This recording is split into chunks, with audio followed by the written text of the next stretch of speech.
زکوٰۃ حقیقت میں ہے کیا، اس کو سمجھ لیجئے۔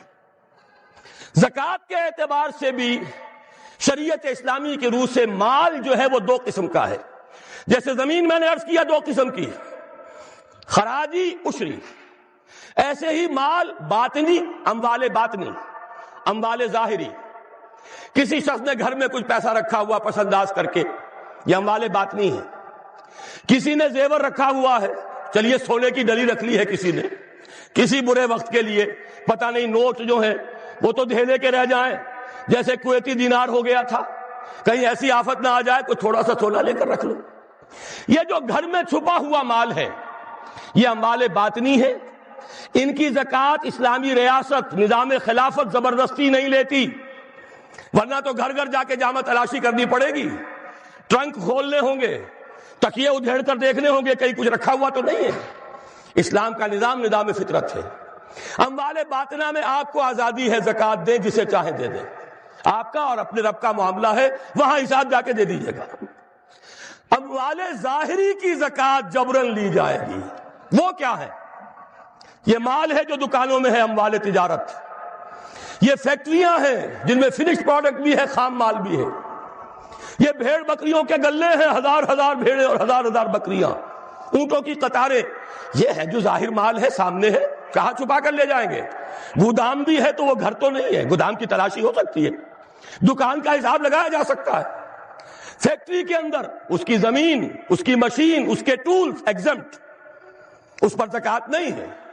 لیکن جو بھی مال ہے اس میں، وہ دو شکلوں میں ہوگا، یا خام مال ہے، کپڑا بنانے کا کارخانہ ہے تو دھاگا پڑا ہے اتنے کروڑ کا، تیار کپڑا ہے اتنے کروڑ کا، اس کا 2.5% دے دیجئے۔ مال ہے 5 لاکھ کا، دکان کے اندر 2.5% دے دیجئے، اموال ظاہرہ ہے۔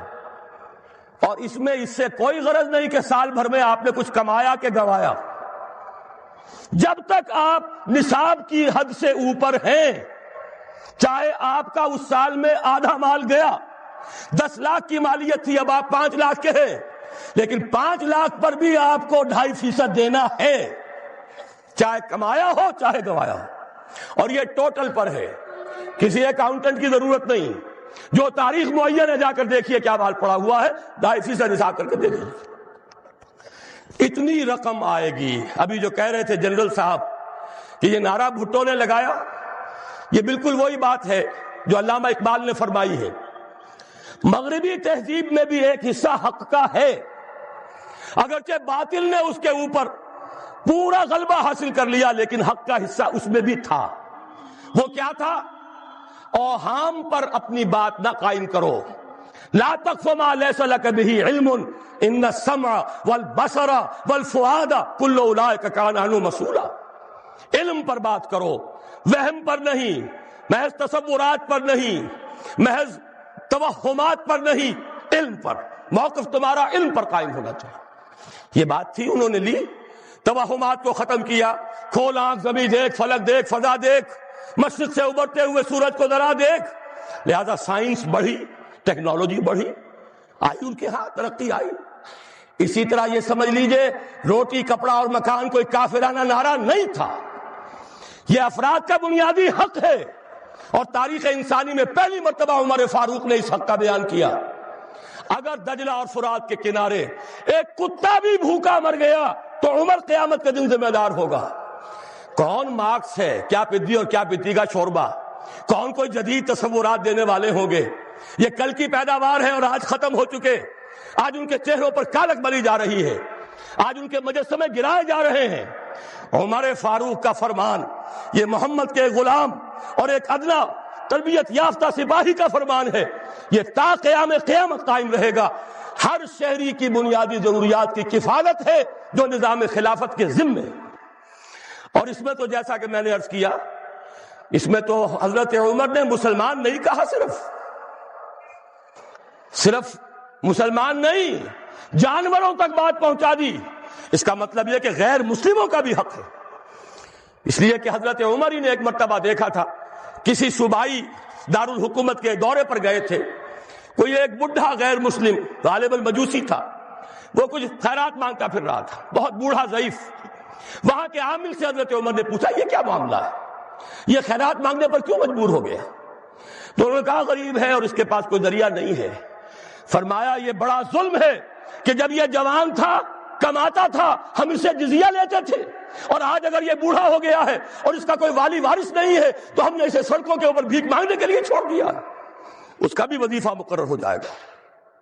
یہ ذمہ داری، یہ کفالت عامہ ہر شہری کے لیے. اور یہ جان لیجئے تجارت میں اور صنعت میں یہ سارا فساد جو اس وقت ہے وہ اس وجہ سے ہے کہ عام آدمی، عام کسان، عام مزدور مجبور ہے کہ سرمایہ دار اور جاگیردار کی ٹرمز پر کام کرے.